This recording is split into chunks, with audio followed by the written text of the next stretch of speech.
Oke, tadi selesai pembahasan mengenai KLT. Mohon jika ada pertanyaan ya, tolong bisa kalian ketik di kolom komentar ya, atau bisa juga japri lewat PJ ya. Tapi kalau lebih enak sih langsung aja di kolom komentar ya, biar bisa dibaca oleh banyak orang juga.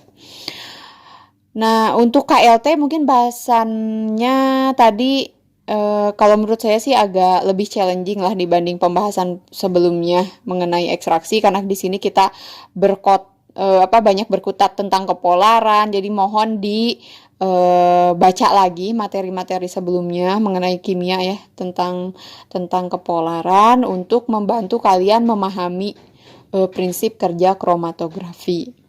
Nah, untuk kromatografi kertas mungkin pembahasan saya nggak sebanyak KLT ya, karena KLT itu akan kita praktekkan insya Allah ya. Semoga wabah ini segera berakhir, jadi kita bisa praktikum seperti biasa ya. Kromatografi kertas ini nggak akan kita praktekkan, tapi tetap kalian harus bisa atau memahami apa itu kromatografi kertas. Kromatografi kertas itu fungsinya sama ya, untuk analisis kualitatif juga.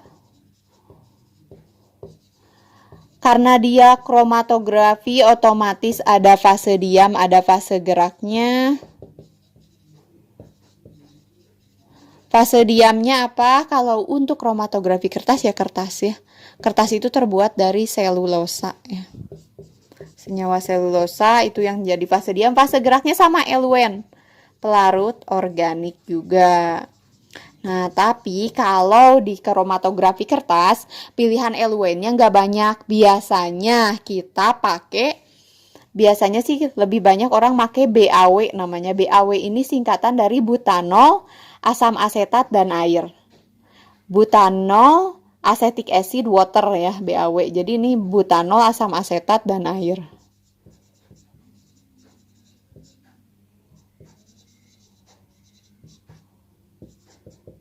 Nih ya. Terus sisanya paling air sama asam asetat glasial. Air dan asam asetat glasial. Itu gak banyak sih. Kenapa?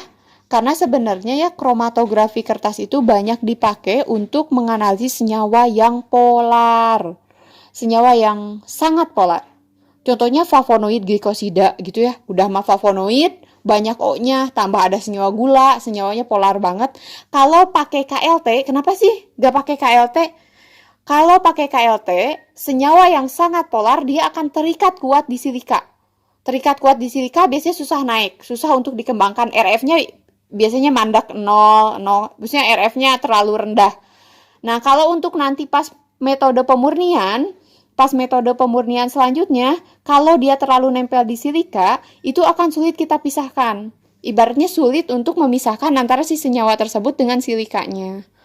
Nah, jadi untuk senyawa-senyawa yang sangat polar, biasanya kita menganalisis baik analisis ataupun pemurnian menggunakan kromatografi kertas.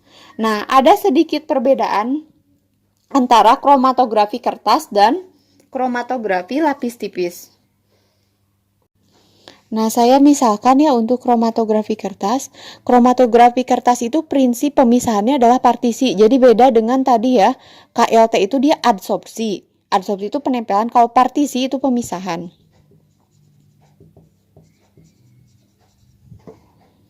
Jadi misalkan kalau ini ya ada kromatografi kertas.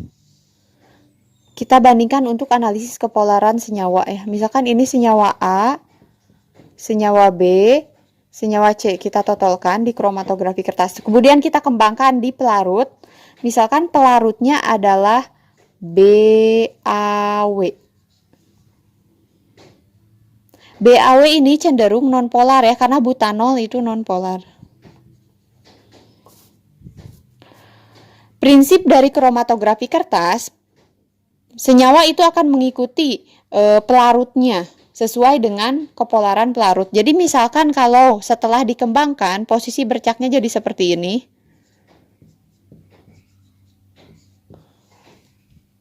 A, B, C. Maka senyawa C ini adalah senyawa yang paling nonpolar. Karena dia yang paling mengikuti pergerakan BAW. Senyawa A paling polar karena mengikuti pergerakan BAW yang bersifat nonpolar. Tapi ketika misalkan case-nya saya ganti, pelarut yang digunakan di kromatografi kertasnya adalah asam asetat glasial.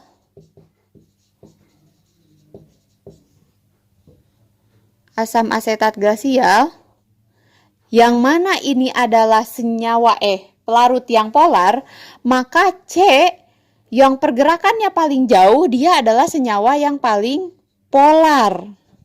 Jadi tolong bedakan. Untuk adsorpsi, kalau untuk adsorpsi ya KLT, senyawa yang paling bawah posisinya itu pasti paling polar.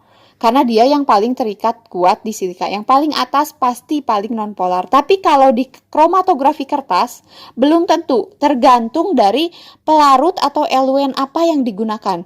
Kalau eluen yang digunakannya polar seperti asam asetat glasial, maka senyawa yang terbawa jauh ke atas itu adalah yang paling bersifat polar.